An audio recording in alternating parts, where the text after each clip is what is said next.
kita awali dengan memuji Tuhan. Yesus sayang semua bersama kakak-kakak yang di sana. Yuk kita bersama-sama memuji Tuhan.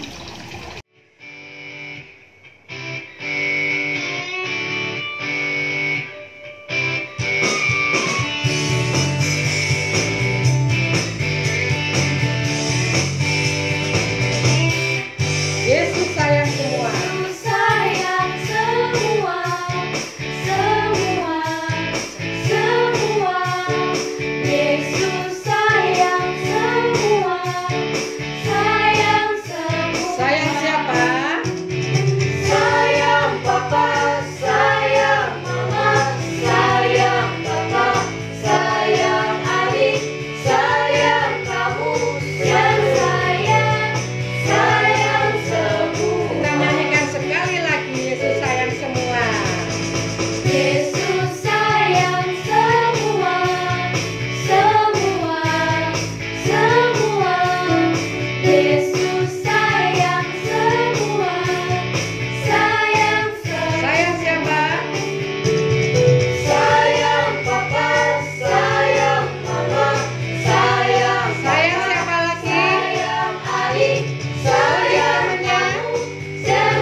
Halo, selamat adik-adik ya.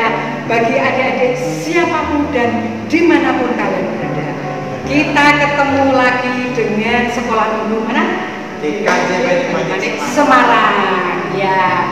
Yuk, yang dari GKJ Banyumanik Semarang sekolah minggunya, yang kelas sukacita mana suaranya? kelas kesetiaan Ya, kelas kesetiaan, kelas damai sejahtera. kelas kami Ya, wah, ada lengkap ya. Ya, ada apa lagi? kesetiaan Sukacita, kasih, damai sejahtera. Ya, tadi kita sudah mendengar lagu apa ya Kak Yesef ya tadi ya? Yesus sayang semua. Ya, Yesus sayang semua. Yuk, untuk menambah semangat lagi, kita ajak adik-adik untuk nyanyi apa Kak Yesef? Sungai Sukacita. Ya, kita akan nyanyi bersama-sama Sungai Sukacitamu. Yang masih duduk, yuk kita bangkit berdiri. Kita akan nyanyi bersama-sama Sungai Sukacitamu. Kita nyanyikan Sungai Sukacitamu. Sungai sukacitamu mengalir darahmu. Oh yes, yes yes yes. Anggur sukacitamu melimpah dalamku. Ku menari dan bersuka, pujimu di setiap waktu. Sebab sungai sukacitamu ada dalammu. Mengalir bersamamu, bersuka di dalammu, mengikutimu Tuhan dalam pergerakanku,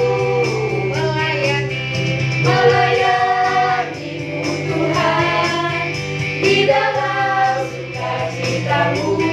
Selamanya Tuhan yang membuat sukacitamu penuh. Sungai sukacitamu mengalir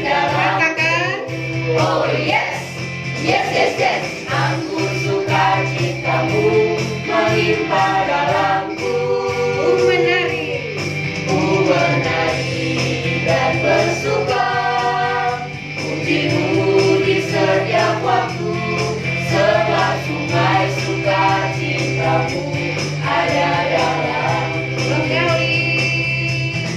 mengalir bersamamu, bersuka di dalammu, mengikutimu Tuhan dalam kegerakanmu,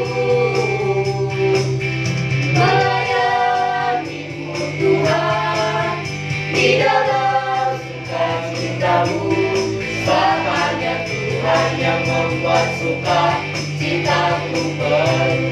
Katakan dalam nama Yesus.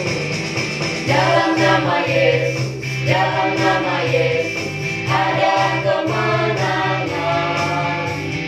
Dalam nama Yesus, dalam nama Yesus iblis dikalahkan.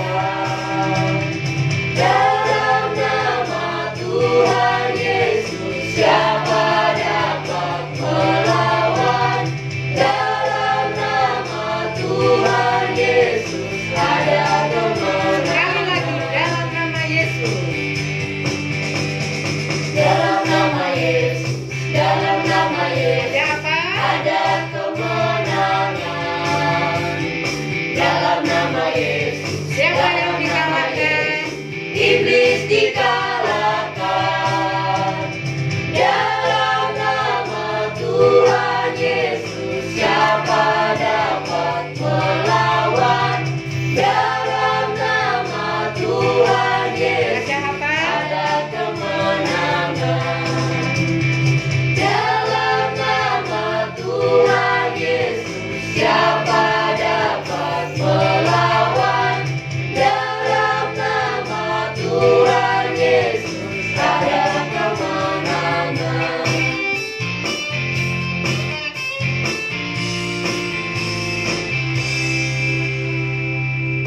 Ya, tadi Kak Yosef kita sudah nyanyi Sungai Sukacitamu ya. Betul sekali. Ya, setelah ini kita akan doa pembukaan ya. Kita akan berdoa dan mendengarkan firman Tuhan ya. Adik-adik mungkin sudah siap dengan Alkitabnya? Sudah siap di rumah? Kak Yosef juga sudah siap ya? Sudah siap. Ya, sudah siap.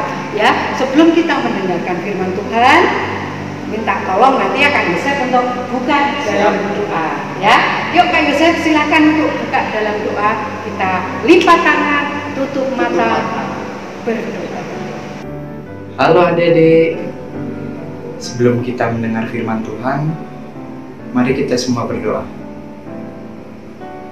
Bapa yang baik, yang kami sembah, yang kami kenal dalam nama Tuhan Yesus, kami ucap syukur ya Tuhan atas berkat kemurahan-Mu dalam hidup setiap kami ya Tuhan.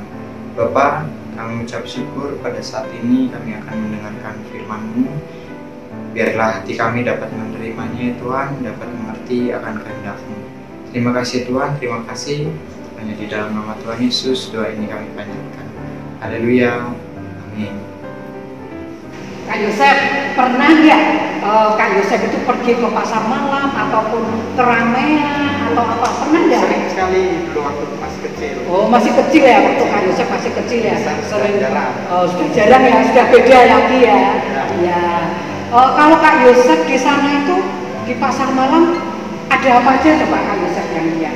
Di pasar malam.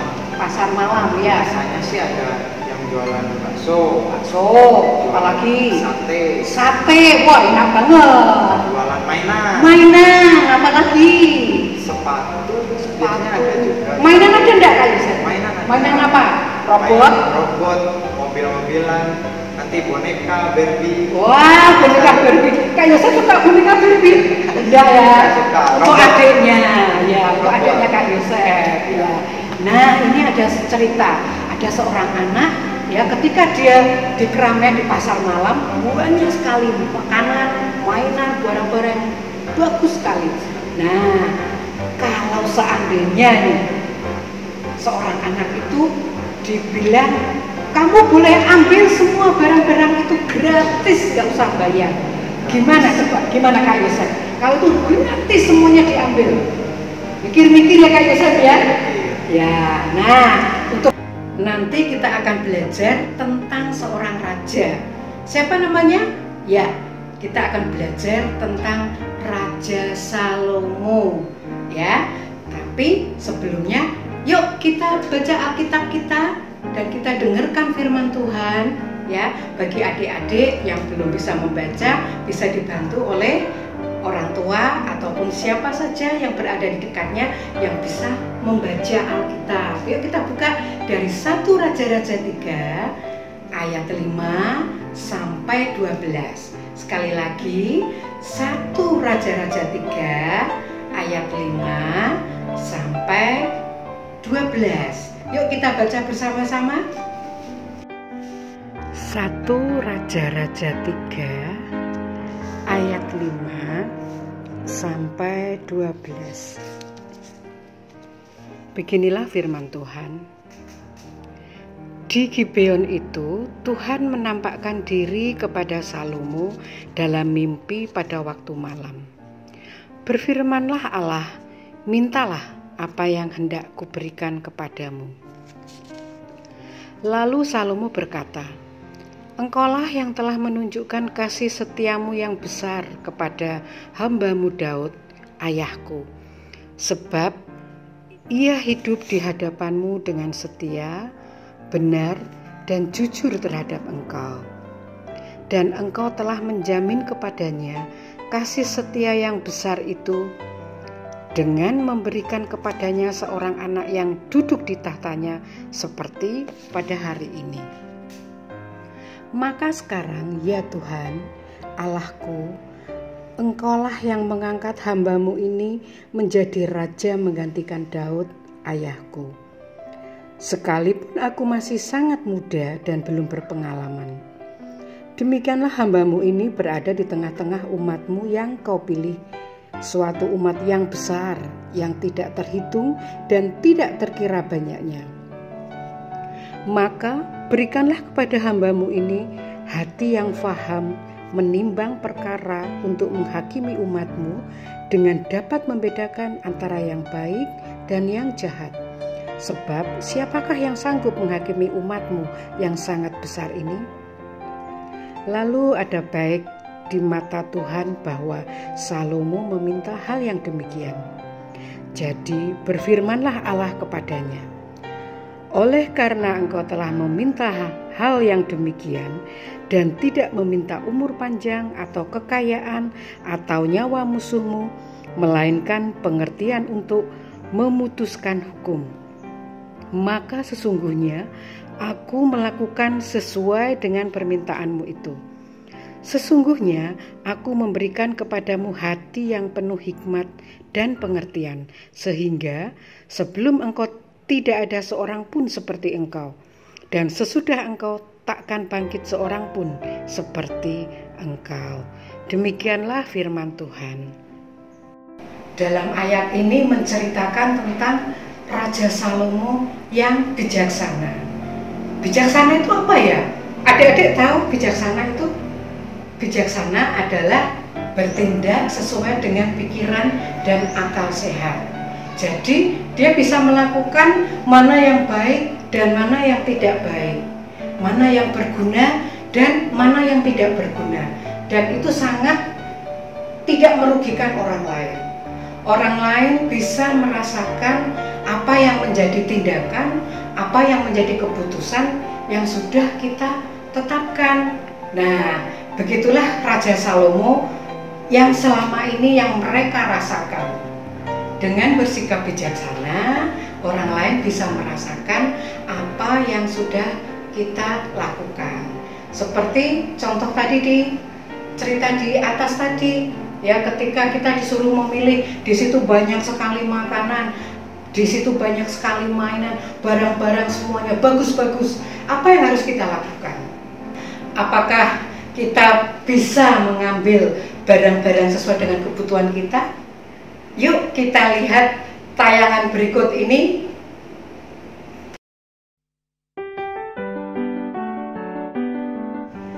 Pak Tani sedang bersiap-siap pergi ke ladang pagi ini.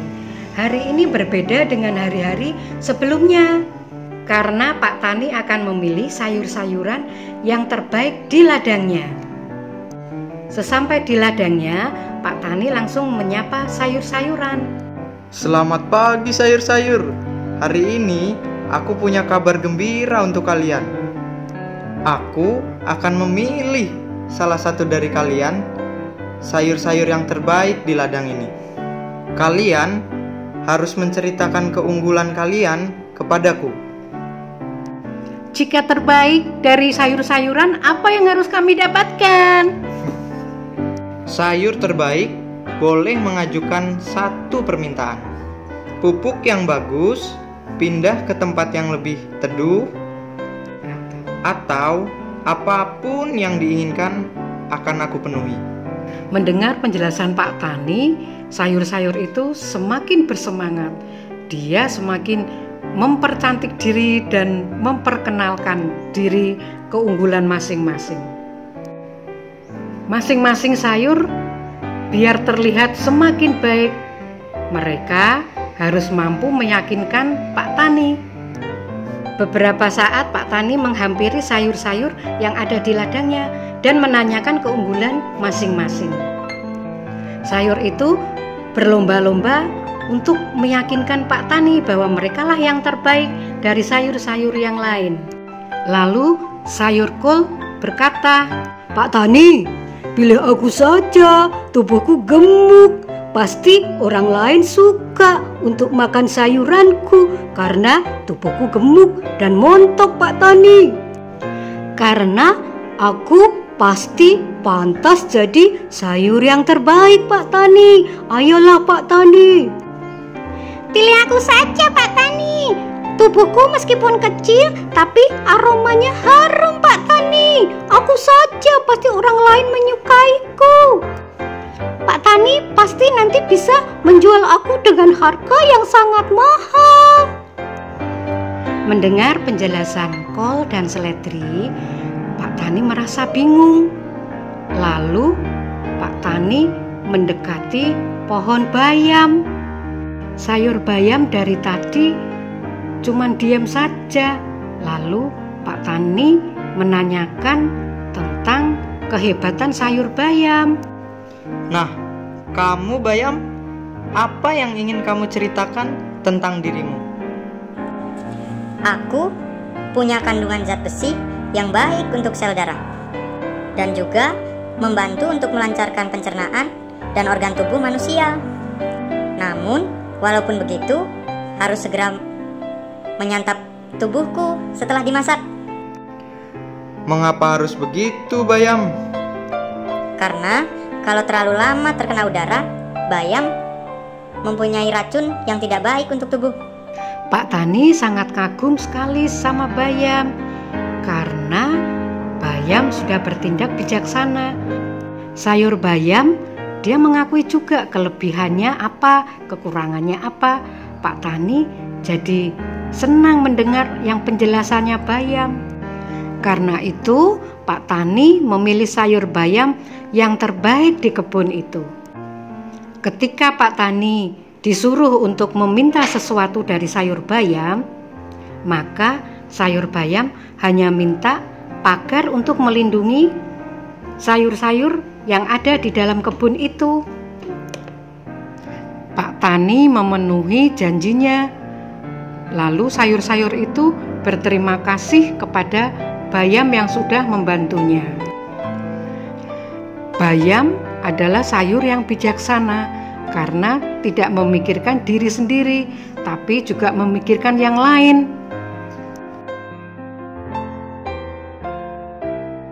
Nah, Kak Yosef, tadi tentang sayur bayam tadi. Sayur bayam tadi itu tidak memikirkan diri sendiri ya Kak Yosef ya? Ya, tidak seperti sayur apa tadi? Seperti Seledri sama yang gendut-gendut. Ya, itu dia memikirkan diri sendiri. Tapi kalau sayur bayam tidak memikirkan diri sendiri, tapi memikirkan orang lain juga. Demikian juga dengan Raja Salomo. Bagaimana Kak Yosef coba cerita Raja Salomo? Raja Salomo itu kan sebelum memulai pemerintahnya dia minta kebijaksanaan dulu dari Tuhan.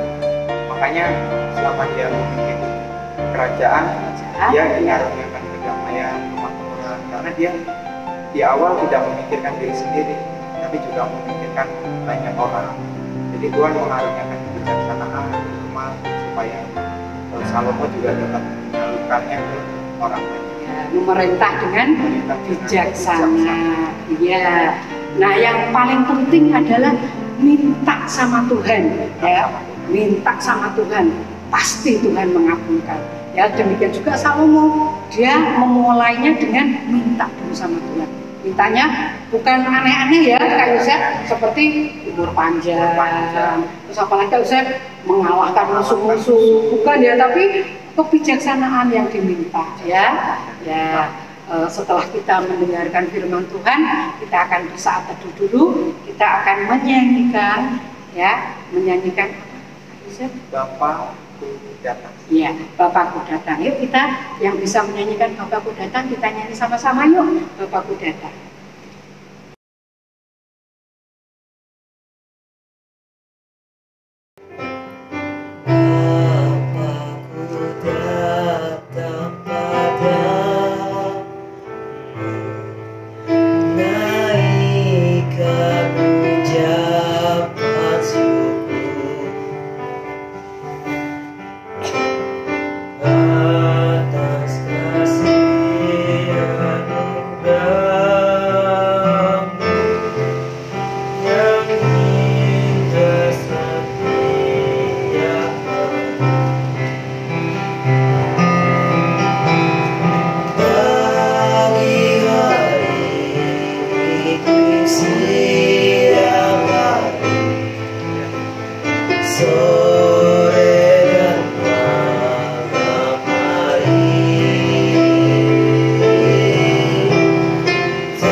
Ya, untuk adik-adik ya, untuk aktivitasnya hari ini adalah melakukan aktivitas yang bisa bermanfaat dan tidak merugikan orang lain ya.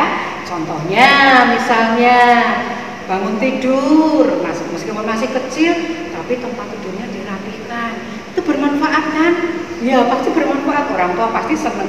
Wow, anakku bisa melipat selimutnya sendiri. Ya misalnya lagi membantu orang tua, membantu apa? Nyapu, ngepel, itu aktivitas yang sangat luar biasa loh. Meskipun kecil tapi tetap bisa membantu orang tua. Banyak lagi yang bisa kalian kerjakan, bisa kalian bantu orang tua kalian dan membuat orang lain senang ya. Terserah kalian mau aktivitas apa yang itu bisa membuat orang lain senang ya. Tapi nanti jangan lupa difoto dan dikirimkan ke grup WA orang tua sekolah minggu. Jangan lupa video maupun fotonya ya.